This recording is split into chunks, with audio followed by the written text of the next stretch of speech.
नमस्कार दोस्तों, स्वागत करते हैं आपका विशाल बीबीसी वन पर। मैं विशाल। आज हम जानेंगे 14 सितंबर का दिन क्यों खास है प्रत्येक भारतीय के लिए। प्रत्येक नागरिक जो भारत में अस्थायी रूप से निवास करते हैं उनके लिए आज 14 सितंबर का दिन जो हिंदी दिवस के रूप में काफ़ी गर्व भरा महसूस करने वाला निर्णय रहा है, जब 1949 ईस्वी में आज के ही दिन संविधान सभा द्वारा इस भाषा को हिंदी दिवस के रूप में मनाने जाने का प्रस्ताव रखा गया। तो ये कह सकते हैं कि हिंदी ही भारत की राजभाषा है। इसी महत्वपूर्ण निर्णय के महत्व को स्थापित करने तथा हिंदी को हर क्षेत्र में प्रसारित करने के लिए राष्ट्रभाषा प्रचार समिति वर्धा के अनुरोध पर वर्ष 1953 से पूरे भारत में 14 सितंबर को प्रतिवर्ष हिंदी दिवस के रूप में मनाया जाने लगा। एक तथ्य यह भी है कि 14 सितंबर 1949 को हिंदी के पुरोधा त्योहार राजेंद्र सिन्हा का 50वां जन्मदिन था, जिन्होंने हिंदी को राजभाषा बनाने के लिए बहुत लंबा संघर्ष किया। स्वतंत्रता प्राप्ति के बाद हिंदी को राष्ट्रभाषा के रूप में स्थापित करने के लिए कई साहित्यकारों ने अपना अथक प्रयास भी किया था।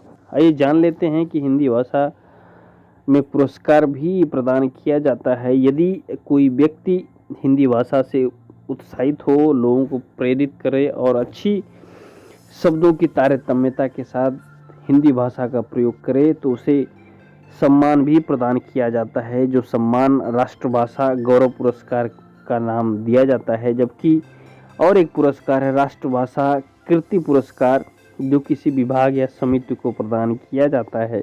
और हिंदी भाषा की आलोचना भी होती रही है, क्योंकि लोग इसको मिक्स करके बोलते हैं, अंग्रेजी और हिंदी को दोनों को मिक्स करके बोलते हैं। तमाम लोगों ने कहा है कि हिंदी अंग्रेजी जब मिक्स हो जाती है तो हिंग्रेजी हो जाती है।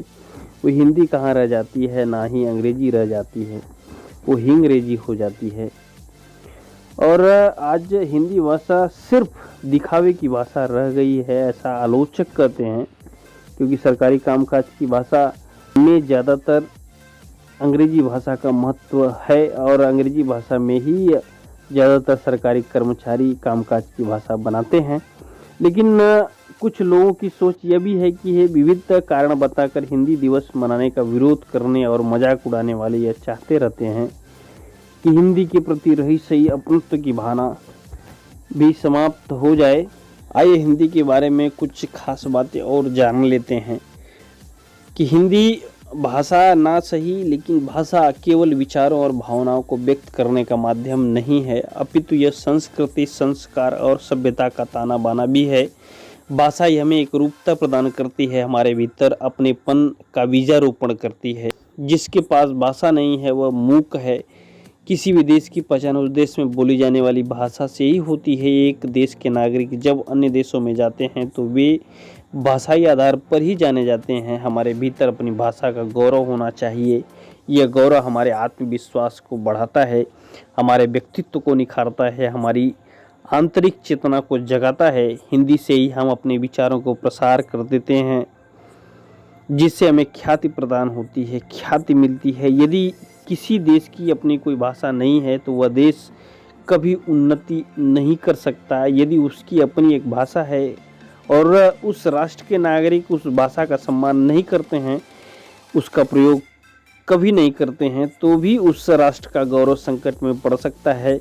भाषा माता के दूध के समान होती है। जिस तरह एक नवजात शिशु के शारीरिक एवं मानसिक विकास के लिए माँ का दूध अत्यंत आवश्यक होता है, ठीक उसी तरह एक राष्ट्र के निर्माण के लिए उसकी मातृभाषा का होना अत्यंत आवश्यक है।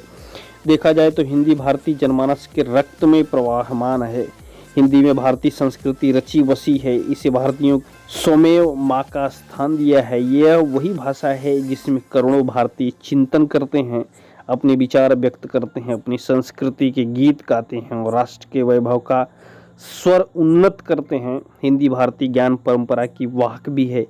हिंदी के सामर्थ्यवान बने रहने से ही देश की शक्ति बढ़ेगी। हिंदी की गोद में ही भारतीय संस्कृति फल फूल सकती है। यह भाषा भारत की आत्मा है। इस भाषा ने ही हम भारतीयों को वैचारिक रूप से प्राणवान किया हुआ है। वास्तव में हिंदी ही हिंदुस्तान का वास्तविक चित्र खींचने में सक्षम है। किसी भी भाषा में इतनी शक्ति है कि वो व्यक्ति के अंदर क्या उत्पन्न नहीं कर सकती है।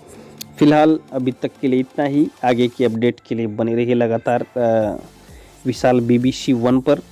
कल 15 तारीख है, कल फिर मिलेंगे एक नई खोज के साथ। तब तक के लिए नमस्कार।